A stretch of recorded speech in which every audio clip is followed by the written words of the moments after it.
Jumpa lagi dengan saya, Willy The Rooms, tetap di The Sinners Channel.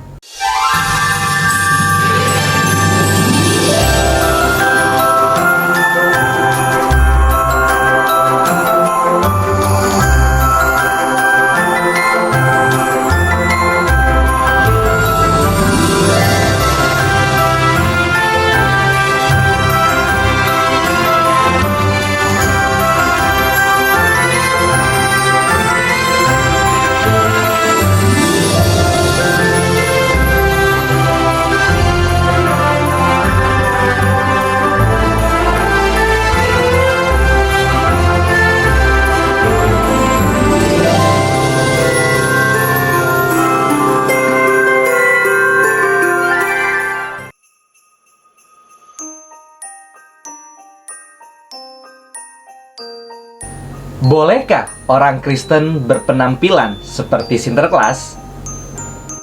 Setiap kali perayaan Natal, figur Sinterklas atau Santa Claus selalu memeriahkan suasana.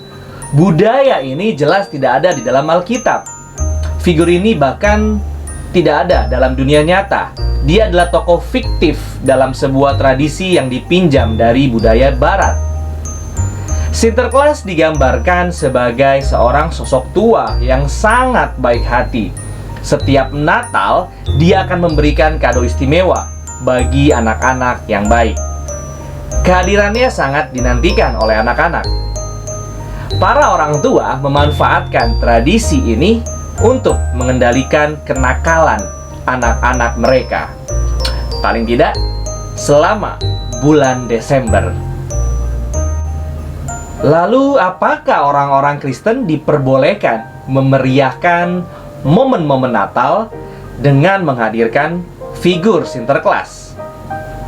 Sejauh mana ornamen yang bersentuhan dengan figur ini diperbolehkan?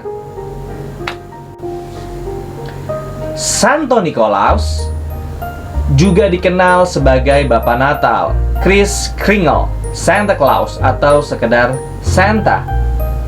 Diyakini bahwa legendanya tumbuh dari tokoh sejarah Santo Nicholas dari Myra sekitar 15 Maret 270 sampai 6 Desember 343 yang adalah uskup Myra di Turki modern. Dia diduga adalah orang kaya yang memiliki kebiasaan memberikan hadiah rahasia. Dokumentasi Gereja Katolik Santo Nicholas juga hadir di dalam Konsili Nisea pada tahun 325 dan menjadi salah satu uskup yang merumuskan dan menandatangani Credo Nikea atau pengakuan iman Nikea. Ia mendukung gereja mempertahankan kemurnian ajaran gereja terhadap serangan bidah Arianisme. Meskipun Santo Nicholas dari Myra adalah pria sejati, Sinterklas yang mistis tumbuh dari beberapa tradisi dari berbagai budaya.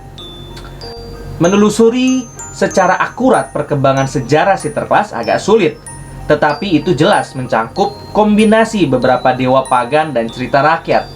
Yang paling terkenal adalah dewa Jerman Odin, Sinterklas Belanda, dan Bapa Natal Inggris. Dalam mitologi Jerman, Odin alias Woden atau Wooden, ia memiliki lebih dari 170 nama, dipuja sebagai dewa.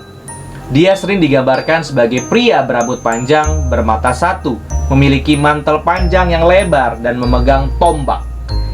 Dia dikaitkan dengan dan pemimpin perburuan liar, prosesi hantu pemburu liar, elf, peri, atau orang mati melalui langit musim dingin. Yule alias Yuletide atau Christmastide dikaitkan dengan perburuan liar. Sinterklas Belanda secara tradisional digambarkan sebagai seorang lelaki tua berjubah merah dengan janggut putih yang panjang yang membawa buku merah, yang tahu siapa yang nakal atau baik. Dia ditemani oleh Swart Piet yang akan memata-matai anak-anak di cerobong asap mereka. Sinterklas bahkan akan membawa sapu cerobong asap yang digunakan untuk memukul anak-anak nakal. Dia terhubung dengan Dewa Odin yang disebutkan sebelumnya tadi. Odin sebagai pemimpin perburuan liar terbang di atas kudanya dan ditemani oleh 2 burung gagak hitam. Burung gagak hitam ini akan mendengarkan di cerobong asap, mirip dengan suara tepit karya Sinterklas, untuk memberitahu Odin tentang siapa yang baik dan jahat. Sinterklas adalah sumber utama untuk sebagian besar penggambaran Santa Claus di Amerika saat ini. Dengan latar belakang ini, tidak heran kaum Puritan membuat undang-undang pada pertengahan tahun 1650-an untuk menghapuskan perayaan Natal di Inggris. Personifikasi pertama Natal di Inggris terjadi pada abad ke-15, sementara perayaannya agak berkurang untuk sementara waktu. Bapak Natal Inggris dihidupkan kembali selama periode Victoria, dan seiring waktu perayaan pesta dan minum berkembang menjadi hari untuk anak-anak dan pemberian hadiah. Bapak Natal atau Natal tua terlihat mengenakan gaun bulu, memiliki karangan bunga holly dan mengendarai kambing Yule. Charles Dickens dalam bukunya A Christmas Carol, Chapman and Hall, London 1843, juga dianggap membantu menghidupkan kembali Natal dan membentuk beberapa tema yang menyertainya. Hal pertama yang perlu diwaspadai adalah kesalahan konsep teologis yang fatal dalam tradisi ini. Di balik suasana meriah yang selalu dihadirkan oleh Sinterklas, kisah yang meliputi figur ini sangat berbahaya secara teologis. Dia digambarkan figur yang mirip dengan Allah. Dia Maha Tahu. Karena itu dia bisa mengenal perilaku setiap anak, kapanpun dan dimanapun mereka berada. Dia juga Maha Hadir. Jika tidak, bagaimana dia bisa meletakkan kado Natal di seluruh rumah pada malam Natal? Kesalahan teologis lain yang serius adalah konsep retribusi. Sinterklas hanya akan memberikan kado kepada anak-anak yang tidak nakal. Dengan kata lain, kado tersebut bukanlah ungkapan sayang, melainkan apresiasi terhadap perbuatan anak-anak. Jika Sinterklas dipahami sebagai figur ilahi dan jika pemberiannya dipahami secara retributif, hal itu akan merusak pikiran anak-anak tentang anugerah. Pemberian Allah tidak selalu ditentukan oleh perbuatan baik manusia. Bahkan keselamatan justru diberikan secara cuma-cuma kepada manusia yang berdosa. Secara filosofis, menggunakan figur fiktif untuk mengendalikan kenakalan anak juga tidak dapat dibenarkan. Sikap ini bertabrakan dengan teori kebenaran koresponden. Artinya, sebuah kebenaran harus selaras dengan kenyataan. Tidak peduli seberapa besar manfaat praktis dari kebenaran itu. Kebenaran seperti ini lebih berharga daripada ketidakbenaran yang mungkin bisa menghasilkan gaya hidup yang benar, seperti dalam kasus Sinterklas.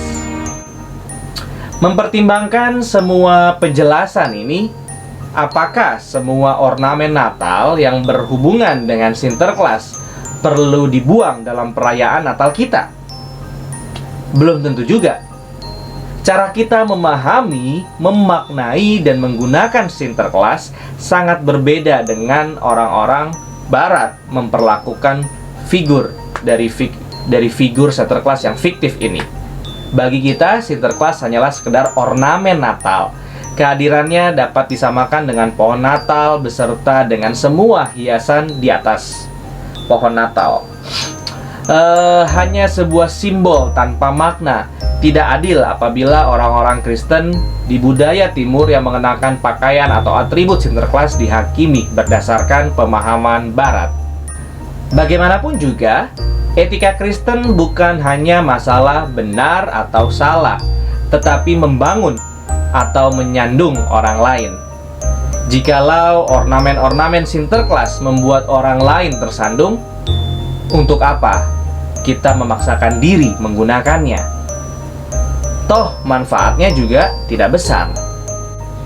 Jadi dalam kasus ini kita tidak boleh terlalu dogmatis.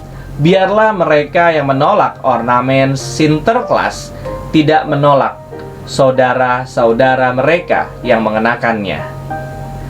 Biarlah yang mengenakannya tidak menganggap saudara-saudara mereka sebagai orang yang aneh.